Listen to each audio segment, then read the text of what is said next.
Hey guys, have you ever wondered what a water park looks like after it's closed down? Here are 5 of the creepiest abandoned water parks. First up we have La Aquatic de Sitges, Spain.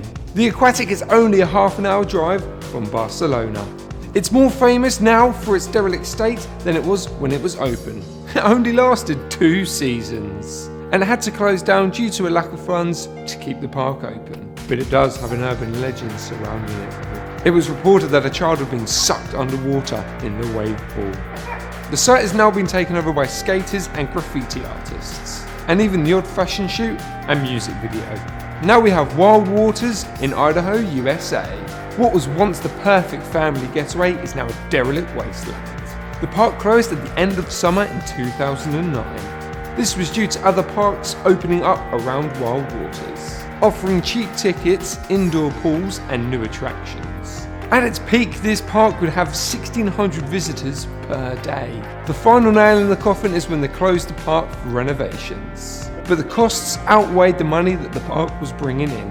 Now we have Disney's River Country in Florida. This was Disney's first ever water park, opening up in 1976. It was so popular they actually opened up another park called Typhoon Lagoon. Sadly, in 1980, an 11-year-old boy died due to catching a deadly infection caused by amoeba which he caught at the park. But that wasn't the end of the park.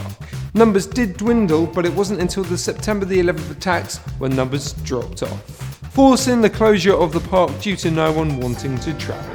Rather than clearing up the site, Disney just left it, so it really is like a ghost town. Although the surrounding forest has claimed much of it back. Disney planned to reopen the site as a vacation club resort. Now we have the Rock-A-Hula Waterpark in California. Now this park has closed down more than once in its lifetime, but its final days were in the summer of 2004. This park started as a private pool in 1962. The park was at its peak attendance until the mid-1980s, but closed down in the first time in the late 80s. The park was closed in 1990 and reopened in 1998.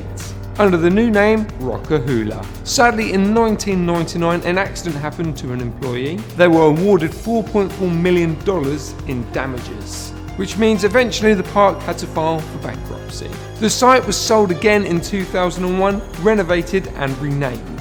But it wasn't to last. Between 2002 and 2003 the park was only open at weekends. The park in 2004 opened up now and again but sadly closed its doors at the end of summer.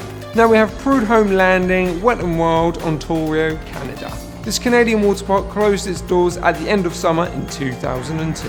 It is said that the park itself closed down due to bankruptcy, but this wasn't because of dwindling visitors.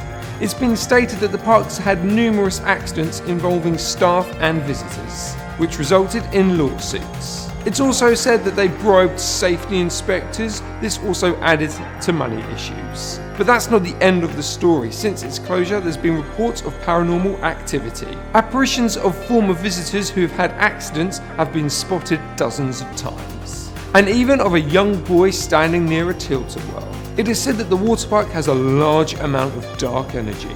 And even when it was open, visitors reported phantom sounds and smells. There was also interference with electronic devices. At one point, many voices were heard over walkie-talkies, and the equipment had to be turned off. So there we have it guys, I hope you liked that video. If you did, give us a cheeky thumbs up, and if you want to keep updated with our videos, hit that subscribe button. If you haven't already, check out some of our other videos. We've got slides with sharks, we've got beautiful pools, and we've also got amazing aquarium.